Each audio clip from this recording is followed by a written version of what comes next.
All right, hello guys. Welcome back to another video. Oh my god. Welcome back to another video, guys. Today we are going to be doing what I'd like to call what's happening in the NBA, or you like that, you like that. It was not too crazy of an edit. All right, but back to what I was talking about. So, first things first, the Hornets have put Colin Sexton on the trade block. As of right now, Colin Sexton is averaging 15 points, 4 assists, and 2 rebounds. He's currently 26 years old. The same Colin Sexton who was guarding two people in that one meme. Same Colin Sexton who was playing 3v5 basketball at Alabama. The same Colin Sexton who was a first round draft pick for the Cavaliers. Same Colin Sexton who was, took over for the Utah Jazz when Donovan Mitchell got, left. But currently right now he's dealing with the left quad strain, and they think it's best to, try to get something out of him. So they can make some moves since the Hornets are currently 9-20 as we are speaking right now, and they're I mean they have Con Knuckle who has been playing pretty solid basketball for a rookie, benefited out pretty solid basketball. Brandon Miller, Miles Bridges, Lamelo, you know, uh.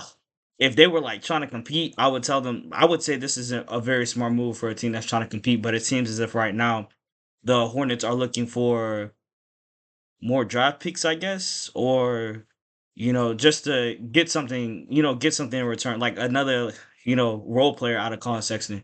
Because as of right now, Colin Sexton has been providing them with at least 1.5 steals a game when he's healthy. He's a pretty solid role player to have on your team, and I feel like if they were trying to compete, it would be best to keep him, but it doesn't seem as if that's the move for them right now. As of right now, the Timberwolves seem like the only team interested in him. Per Jake Fischer, I think that's how you say his name, but he's the reporter who said, like, who basically just told us, you know, it's not my connection. That's NBA Centel. I mean Central, not Centel. Centel is crazy. Um, Next thing I want to talk about is the NBA's list for most viewed players on social media so far. Because they just dropped the list for some reason. Uh, as of right now, Luka Doncic is currently at the top of that list, but that's not really a surprise. I mean, Luka's playing at an MVP level. He's been playing at an MVP level for the past 3 years, and it is what it is. But as we go down the list, it's Luka Doncic, Victor Wembanyama, Victor Wembanyama, Steph Curry, LeBron James, Shea Gilgeous-Alexander, Nikola Jokic, Austin Reeves, Kevin Durant, Cooper Flag, and Giannis. I mean, to be honest, this whole list makes sense. Since Cooper was the first pick in the draft, I mean, Cooper is hooping too. Cooper been hooping. Um, the only surprise off this list so far is the fact of Austin Reeves even being over like Kevin Durant and Giannis in like social media attention. I mean, especially KD, because he actually interacts with people online. Um, but that's crazy. If you would have told me 2 years ago Austin Reeves would be like one of the most viewed players on social media, I would have been like, he's cool, but like Austin Reeves, 28. What is he averaging? 28, 6,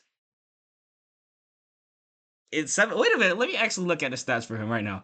Let me look at the stats for him right now. Because I don't want to say it. I don't want to say it because I'm gonna sound corny. But I remember there was an argument that people were saying like, oh, the players now are better than the players of the past because they were using him compared to Jordan stats. And uh that was pretty funny. But at the end of the day, it's different eras, and there's the reason why. He's averaging 28 points, 6 rebounds, and 7 assists. I mean, the jokes make them so. Um, but as of right now, yeah, this list actually makes a lot of sense. Um, Again, if this would have been done years ago, LeBron probably would have been at the top of this list. Steph Curry would have been at the top of this list. No surprise, they're still top five. I mean, LeBron might retire this year. He didn't. You're not seeing a tear go down my face though. Our next topic of the day is Shea Gilgeous-Alexander just posted his 100th straight career game with 20 plus points. to no surprise, I mean, the man is so consistent. He was complaining about scoring under 30 points.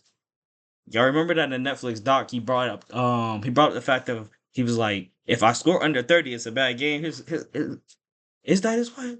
His I'll say his girlfriend. We not finna call her no BM. Was telling him like, yo, bro, that's not a bad game if you score under 30. He was like, but that's under my average, so that's technically bad. Like, dude, benefit of the doubt. He be hooping. Like, at the end of the day, he be hooping. You don't just average what, 31, I think it's 32 right now. You don't just average you don't just average 33, 5, and 7. You don't just average that. And he has 1.5 steals a game. He's averaging almost a block too. Like, you don't just average that, you know, with just being mediocre. So like, this is the MVP level play right here. Like, at the end of the day, Jokic is my MVP, but this is still like an MVP caliber stat line right here. And he's shooting 50, 40, 90. He's almost there, borderline 90. Borderline 90, 88.5. Borderline 90. 50, 40, 90 shooting splits. Like, come on, bro. Come on, bro. That's like, it makes sense. It makes sense, very consistent, very efficient. And his team is what, currently 28-3? Yeah, they're currently 26-3, and they play the Spurs again. Since I know I'm gonna be dropping this before the game starts, I want to say this before the game happens. The Spurs are about to get blown out. OKC did not like losing to them that last time. The Spurs are about to get blown out. I have checked going for at least 25. I have checked going for at least 25. Um, Shea going for at least like what? We're gonna put him over on the points because it's probably like 31. And second of all, we don't enforce gambling over here. Look, I just turned 21. Okay, I just turned 21. I'm just trying to have a little bit of fun today. It's my birthday, guys. It's my birthday. Y'all can, say happy birthday in the comments or something if it's still December 23rd when you see this video. But let's continue on to the next topic because I'm gonna get too distracted. We have this last thing to talk about before I finish this video up. So our last topic of the day has to do with the whole Warriors game and everything. So it's gonna be two different things. First and foremost, we're gonna talk about the situation between Draymond and keep forgetting Coach Kerr's first name. Dang, why can't I remember his name? Dang, I can't remember his name. But Coach Kerr had gotten to an argument with Draymond during the game, and I'm kind of trying to figure out what was going on. I want to know y'all thoughts in the comments. Please put that down there. But he had left the game, went to the locker room, and in my opinion, I think it was an argument over he's probably telling Draymond to chill down, calm down with certain stuff, and Draymond probably doing what Draymond does. I don't think it was that deep. I don't think it's really gonna affect the team in general. I think he probably just told Draymond to cool down. Draymond was like, "All right, bet, go to the locker room," because it didn't seem that aggressive. That's just me. Um, Lastly, the Magic. While that's going on, the Magic were getting smacked. Come on, guys, we got to do better. The Magic got waxed in San Francisco by the Warriors. The Warriors, between the bad defense from the Magic, the missed shots, the turnovers. I mean, like you're top 5 in turnover, like the turnover to assist ratio. And in that game, in the fourth quarter, the Warriors outscored the Magic 31-14. 31-14. Like, how are we supposed to win basketball games like that? You know? And as of right now, the Magic are currently 6th in the Eastern Conference. But this is a team that just went to the conference finals of the play-in. Like, I get it. It's just the in-season tournament. It's just the in-season tournament. But at the end of the day, this is supposed to be a competitive roster. And I know they're missing Jalen Suggs. They're missing Tristan Da Silva. They're missing Mortez Wagner. They're missing Franz Wagner. Like, I get they're missing players. But at the end of the day, this is supposed to be a competitive basketball team. And you got to play competitive basketball. I mean, they still have Paolo Banchero. This is roster right here. Like, this is still a solid roster. Like, this is a top 4 seed in the East roster right here. They have Desmond Bane, Paolo Banchero, who else is on? Who else was playing yesterday?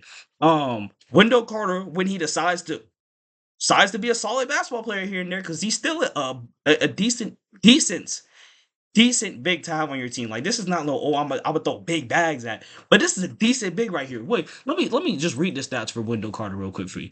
It's like this is a solid center to have on your team. You know what I mean? 12 points, 7 rebounds, no 7.5, rounded up to 8 rebounds a game, and you know he averages about a block. You know what I mean? Dang, I think he might average like because Shea averages 0.8, he averaged 0.7, but like that's solid. You know, that's something solid. He's shooting 54% of the field. You don't take. Oh my gosh, bro. Never mind. Wendell, this team get me mad sometimes. You know what I mean? This team gets me a little frustrated sometimes, a little flustered. But you know, Wendell Carter's a solid big to have, and then the rest of the team can somewhat shoot. Anthony Black is getting up there. You know, Tyus Jones, he's he's pretty solid when it comes to like not turning the ball over. He's always top 5 with that. So like I just feel like the team needed to have more movement. Like in general, they got beats like in everything in the fourth quarter, and specifically just in the game. Like in general, wait, now I gotta pull it up. In the game in general, they just got beat like in every stat possible. Let me get to the box score real quick. Like they had 18 turnovers, 18 turnovers to the Warriors 13. And I'm pretty sure most of those turnovers came over in the fourth quarter. It just didn't look like efficient hoops in the fourth quarter. They just could not get it going. And this isn't an example of the Orlando Magic. That's what I'm saying. Like this, they can be more competitive. But either way, the Golden State Warriors ain't no pushover team either. As of right now, they're 15-15. You know, they've had to have a couple games where they dropped due to what is it? Curry having to sit out due to, you know, some soreness. Jimmy Butler sitting out due to some soreness. And you know, I mean, Paz decides he doesn't want to be a basketball player. You know, he's so these are both teams that I feel like can be better than what they are right now. It's just due to circumstance. But at the end of the day, I'm talking about the Magic. And the Magic, I feel like they're just they just weren't playing their best basketball last night. But that will conclude this video. I want to thank you guys for watching all of this. I don't know how long this is gonna be, so thank you for sitting through this whole thing. Hopefully you enjoyed my rambling, and hopefully I can upload another video by the end of the week. I thank you guys for being here. Please like, subscribe. I may put a graphic right here, and check out my other videos. I make more edited content where my face is not in it. I just want to let you guys at least get to see me here and there. Lastly, happy holidays, Merry Christmas, Feliz Navidad, Happy New Year's. How do they say that? Feliz? No, I'm not gonna do all that. Happy New Year's. And yeah, I'll catch y'all on the next one. Thank you guys for being here. I'm very happy.